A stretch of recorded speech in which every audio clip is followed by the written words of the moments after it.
Welcome to a special edition of the Fight Game. He's Icewater, I'm Puma, and we got to talk about last night's fight, Davis versus Martin. I thought Martin had a chance. I get fooled by these press conferences and these standoffs. I really do because Martin looked like the bigger, stronger fighter. Tank came in underweight in this particular fight. But as I was watching the fight, and I think the first maybe 4 rounds, even the commentators saying they're giving it to Martin, he was fighting a smart fight. I couldn't figure out why he wouldn't stay out the corner because he seemed to do his best work when he wasn't in the corner. And you could just see Tank Davis really kind of throwing punches in the fifth, sixth, seventh, and then finally the eighth round with I forget the journalist who said this with bad intentions on taking Frank Martin out.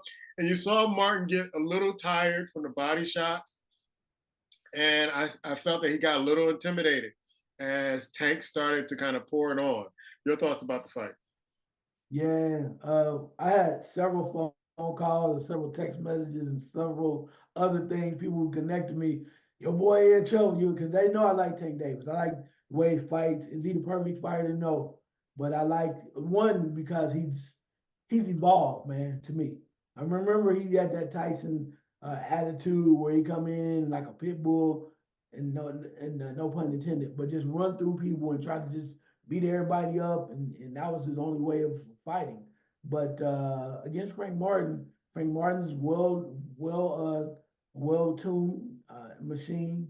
He was undefeated. He came in. He's been working from that group of Errol Smiths and those guys, and come from good stock, as far as good training with Derrick James. So they said he was ready, and he had already sparred Tank before, and gave him a little business. So they were like they knew very familiar with one another. And you're right. Early on, Frank Martin boxed, moved around. He touched Tank Davis up a little bit early because you see the facial issues that had beating him up and whatnot. Right. And he just touched him real nice. And you're like, oh, and you can say, is Tank rusty or whatnot?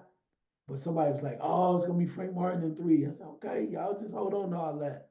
And I told them, I said, all it takes is one. You can say that about anybody. Everybody got a puncher's chance. No, no, that's not what I'm talking about. You're right. Everybody does have a puncher's chance. But with Tank Davis, we go back to so De La Cruz, 6th round, boom. But what he does now is Tank Davis may trail on the cards early, and he waits and he waits, and then he's very patient now before he come out. Very patient.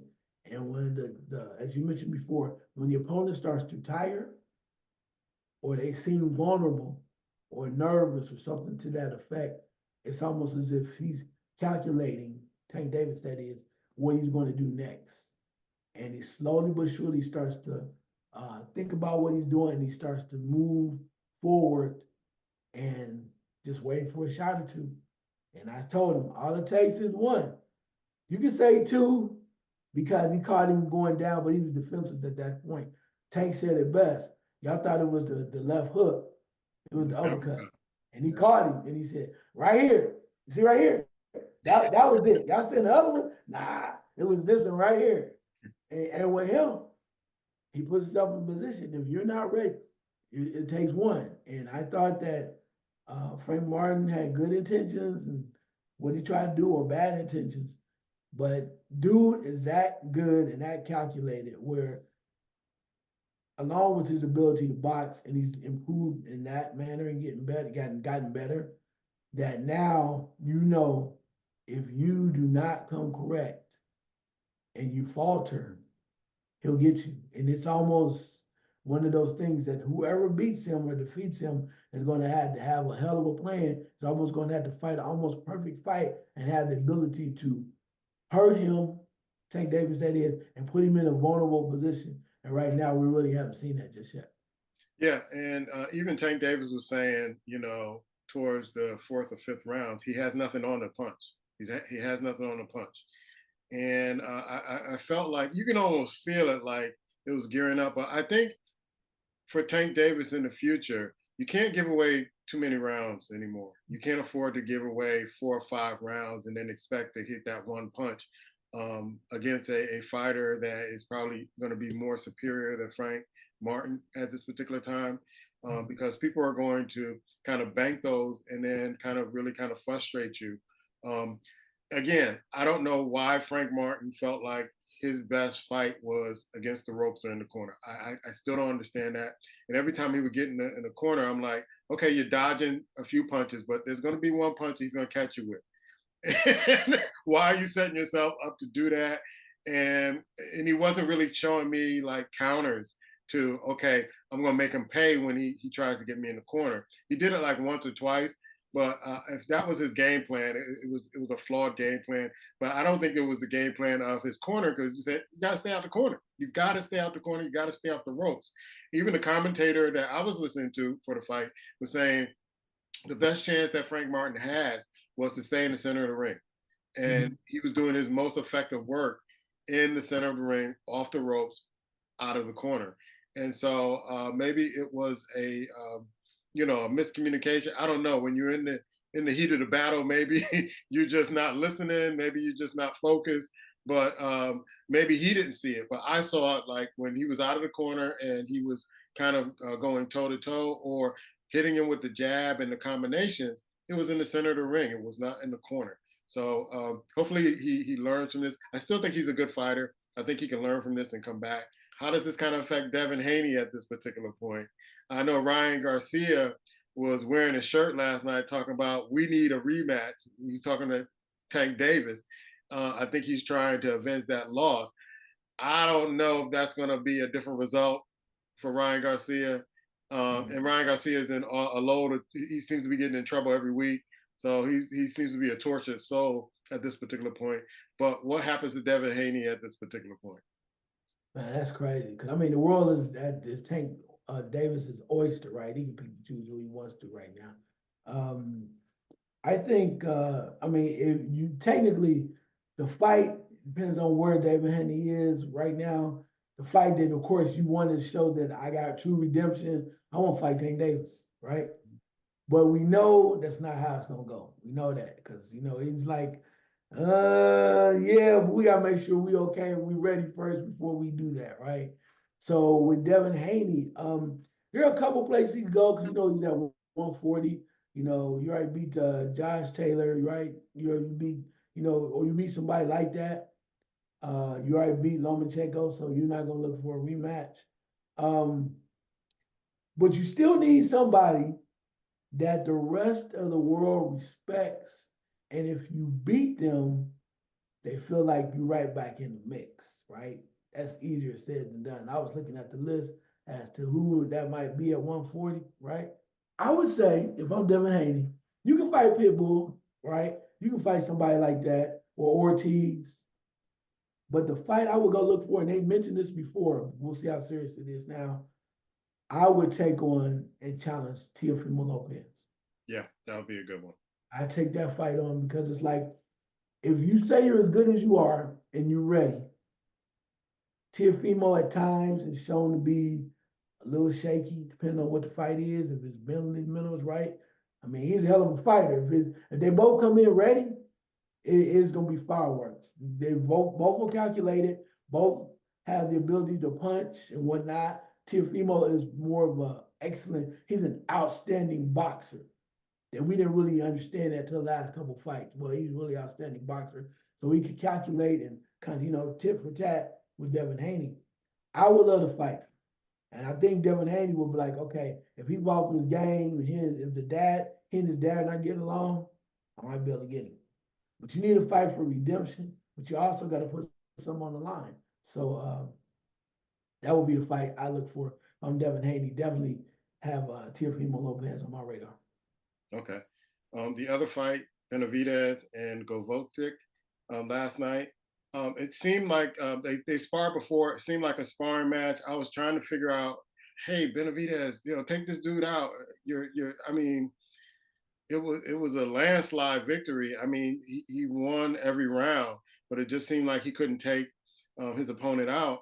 And we found out that he was hurt during the fight, but still gave a masterful performance. And You said something to me last night. You texted to me like he need to take his ass back to 168 and Did before I say that? before Baval. Yeah, Did I say that? yeah. And so I tend to agree with you because if you can't knock a dude, I understand that he's hurt, but if you can't get rid of a dude that you sparred before, kind of knows you, um, and his opponent looked like he was in shape, and he was trying to do the best he can, but you're up there with the bigger boys right now, and if you can't really kind of dispose of this dude, and I think last night he talked about going back to 168, and I think that's a good move. Yeah, no, I mean, and like you say, no disrespect. I'm not gonna say that. I'm No, not. It's disrespect. not about disrespecting at all. But from a legitimate standpoint, 175 is a different monster. Okay, he's a Mexican monster. It's a different monster. 175 is bigger guys. This guy was bigger. The guy was a medal, Olympic medalist too. The Yeah, guy's been a champion as well before too. And you've been in there with him before. So you're right. Benavidez did dominate the bout, but he couldn't knock him out. And I understand he said both his hands were hurt and his face, and I still don't see any difference, even with his true power. I think it's a stretch for him to be at 175, particularly against guys that's their normal weight, right? And you're now saying you want to fight the winner of Bivol better, and the better Beterbiev.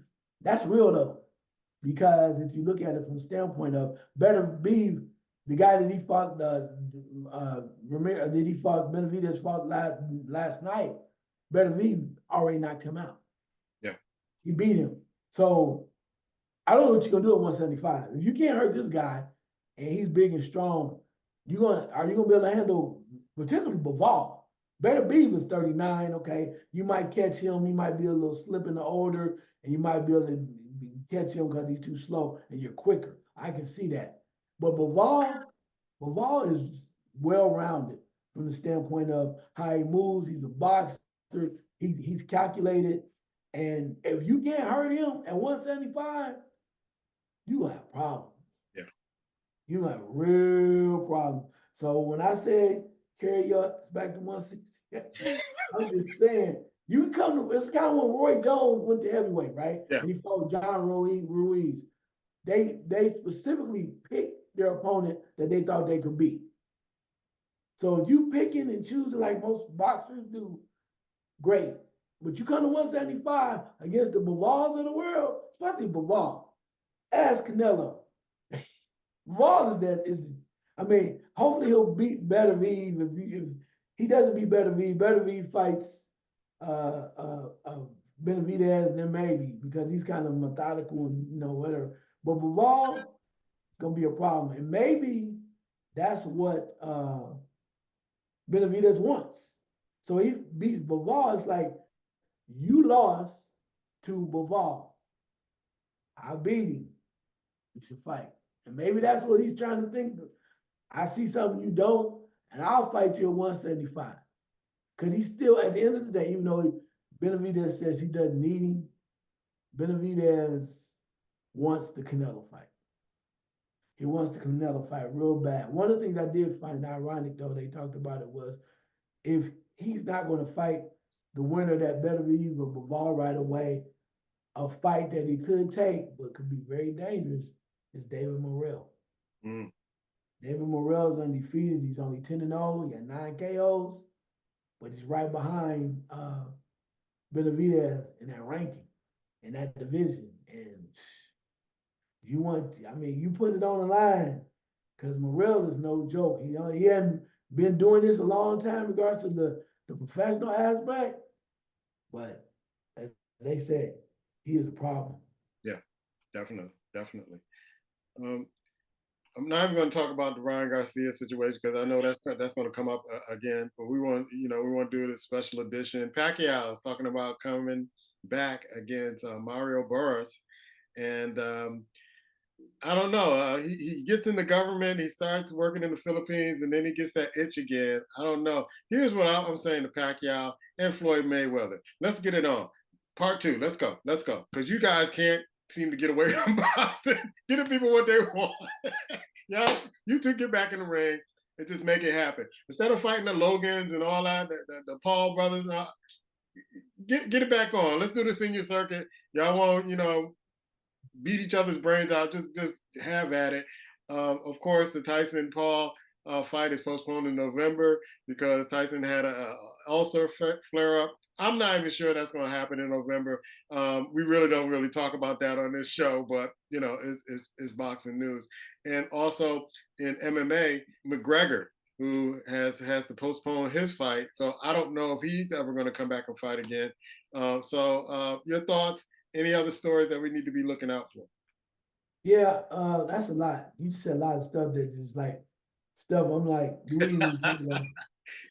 It just kind of makes. In regards to Pacquiao, first of all, love Pacquiao. Been watching Pacquiao since way back when I never knew, really didn't have a clue who he was early on. First fight against Juan Manuel Marquez, classic. So I watched him a long time. But there's a special category for Pacquiao. You want to come back? We're gonna put you in that entertainment category. You and Floyd come back, fight Floyd, and you get all the money that you want. That's what we're looking for, right? Then I told you too, even though my guy lost his tooth, I want to see Adrian Broner versus Floyd Mayweather. That's what we need to talk about too, Adrian Broner. Just from the standpoint of it's entertainment now. And Floyd tells you, I'm not a boxer anymore. I'm an entertainer. Now I might make you think I'm still ready to come back. Floyd's not trying to come back. Floyd's done. I don't think there's an amount of money you can give Floyd to come back to fight. One, why? Because he can make the same amount of money and as an entertainer. So why risk your life? Why put everything on the line? You get the same amount of money because all you gotta do is fight Jake Paul, and you know how much money Floyd gonna make off Jake Paul? Jake Paul, you went after Tyson. Now you're gonna fight Floyd. Floyd just said, I'm going to 175. I'll meet you at 175. And he Let's, would do it just for the money. let's go back to the Adrian Broner fight. And when I was watching that fight, I was watching Don King sitting in the ring. I was watching. It reminded me of the old penitentiary movies, the boxing. Too sweet, too sweet, too sweet. Oh my God. It really reminded me of the old penitentiary fights. And my boy Eddie texted me like, "What the hell's going on?" And so when I saw Adrian Bronner go down, and I love Adrian Bronner. I love what he brought, but it comes a time where you got to say, you know what, I got to give this up. And I didn't even know Don King was still living. I thought Don King was gone, but he's there, and it's like he didn't know where he was. They had a cheer for him in the ring, and Adrian Bronner. There's a picture of him, Adrian Bronner, with some money, and then stacks of money on the table, and that's Adrian Bronner's cut, and this is Don King's cut. So I don't know if Don King is still up to the same shenanigans of how he does some of the money with these fighters. But it's like it seemed to me like Don King was trying to use this to get back in the game. Adrian Bronner was trying to use this fight to really get back in the game, but his opponent had different thoughts, knocked him down, knocked his tooth out. And after the fight, Adrian Bronner actually seriously thought he won the bout. And I'm like, dude, sometimes you got to let go. Sometimes you got to get people in your camp saying, dude, you got to let this go. You did not even win a round in this fight. So your thoughts about that fight, man? Okay, first of all, this is what I've been saying a long time. I love Adrian Broner Love him.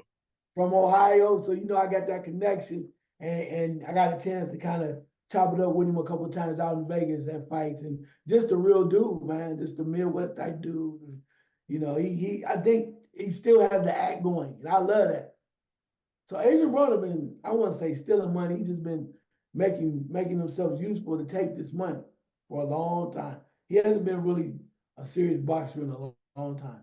But yeah, because he's controversial, he's around the people, he talks a little bit. He always found a way for somebody to put him in the ring, thinking maybe this is the time he's gonna turn it around. We're gonna see the OAB, right? But no, no, it's been done for a while. This probably is his last shot. And when you mentioned Don King, I mean, Don King's like, look, about as close as I'm gonna get back to prime time. Yeah, I'll host it. I hosted, but it was almost a sham because it was when you look at the broadcast, it was I mean the broadcast, and it's all love about the broadcast because this is what it was, but the professionalism was a little bit out the door, and the way they were talking, and it left a lot to be desired from my standpoint, which kind of let you know to me what it was. And Bronner was in there trying, and it didn't work out. And then listen to his opponent afterwards and what he was talking about. I was like, where the hell did you get this dude at, man? I mean, yeah, it was just really. And he started talking about I'm the greatest, and I'm the next dude. What? It was very What? bizarre. It was really really bizarre to watch Yeah, on a Friday night, and you're like, wait, what did I just watch? I told you what was the only thing was missing. What I tell you? Yeah, Snoop Dogg. That would have that Because would look, if one would think, and I'm not saying anybody should do anything, but one would think you would need to be high and enjoy some shit like that for real. You need to, damn, is that AB? You yeah. know, And there was one guy, I don't know how close he was to the mic, was saying everything that we were thinking.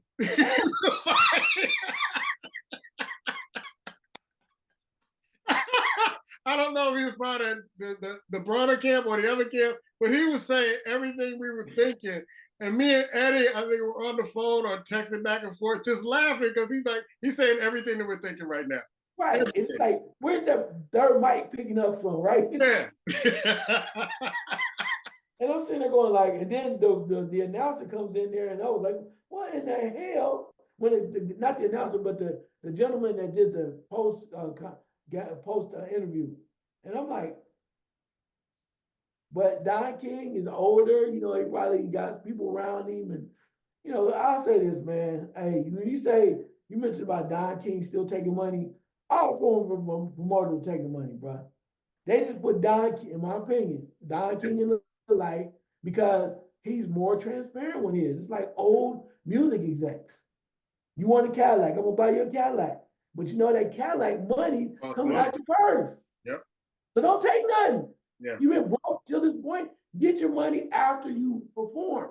But mama need a Cadillac. Mama need to get her. Everybody wants stuff. And that's what a lot of times, I'm not saying Don King did not rob anybody, allegedly, by some people. A lot of those people will also say, you had Zab Judah. He says he fought with Don King, but you didn't know how Don King does business. But he said also Don King got him his first title shot. Yeah. He won his first title with Don King. So he has done some good things, even though some of them are a little shady. He has made opportunities. Like mentioned about Buster Douglas. Buster Douglas shots that he got, most of them came from Don King. Yeah. That's true. Other stuff is different, but you got to know, you got to KYP, you got to know your personnel, you got to know who you're dealing with. And Yeah. I think a lot of those guys back then didn't understand it. But if you are a real relevant guy and know that you're in control, because we watched the movies, we watched the stories and heard the stories, that the one person that could put him in check was Muhammad Ali. And he always did. He's like, understand your place. And Don King wanted to be part of the situation, and he did. But you got to command that respect and be in a position to understand, what you can and what you can't do when you're dealing with somebody like Don King. Right. Any other fight news that you want to talk about? Yeah, real quick, two things. Tank Davis, we're talking about what his next fight should be. I know they've been talking about fighting Lomachenko. Yeah, that came up last night. Yeah, Lomachenko. I think that'd be a great fight from that standpoint. Again, we talked about Tank Davis, just trying to. I think he showed people a lot because every time they keep putting more people in front of him, right? Keep saying this guy and this guy. Tank Davis is not this. He been in jail and he's just a big ball of confusion every time he steps up and shows you who he is, what's going on. One other thing, real quick, one note. On that card last night, there's a man by the name of Justin Figueroa, 19 years old, who was a super featherweight. He fought a gentleman by the name of veteran that was Contreras. Let me tell you, 19 years old, super featherweight, Figueroa is the real deal, man. And Figueroa Contreras to the body twice, forced an 8 count. Then he won another body shot. He dropped down, and took him out, called it, the referee called it the bout to a KO. So they asked him about the body shots in 19, like, you know what, I'm just really glad to be here. I'm just looking for opportunity. I told you I was ready to go, let me go. And they're like, okay. And so they asked him a question, how did you learn about when you started doing body shots? My man said, I've been a body snatcher since I was 8 years old, dog. A Sounds body snatcher. That means I've been popping dudes, hitting them, dropping them since I was 8. I'm wow. 19 now. Wow. Imagine this young man said, I've been a body snatcher. 11 years of experience, body snatching. Yeah. Wow. That was the quote of all quotes right there. We're gonna leave it right there with that young man. Rumble, young man, rumble. He's Icewater. I'm Puma, and this is the Fight Game.